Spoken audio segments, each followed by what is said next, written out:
હિન્દુ ધર્મમાં બ્રહ્મ મુહૂર્તનો સમય ખૂબ શુભ માનવામાં આવે છે. બ્રહ્મ મુહૂર્તમાં હાથની હથેળી જોઈને અમુક મંત્રોનો ઉચ્ચારણ કરવો જોઈએ. 1.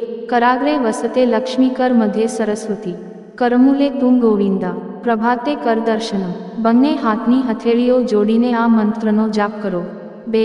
ઓમ ભૂર્ભુવ સ્વ તત્સત વિતુર્વરેણ્યમ ભર્ગો દેવસ્ય ધીમહિ ધિયો યોન પ્રચોદયાત. આ ગાયત્રી મંત્ર જાપથી બુદ્ધિ જ્ઞાન વધે છે અને લાભ થાય છે. 3. ઓમ જુ સુ માંગ પાલય સ જુ ઓમ. આ મહામૃત્યુંજય મંત્ર જાપથી જીવનમાં દરેક કષ્ટ દૂર થાય છે. 4.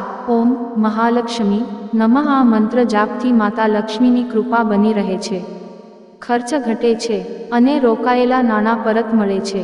5. આ સિવાય ઓમ મંત્રનો માનસિક જાપ શક્તિ પ્રદાન કરે છે અને આખો દિવસ સકારાત્મક રહે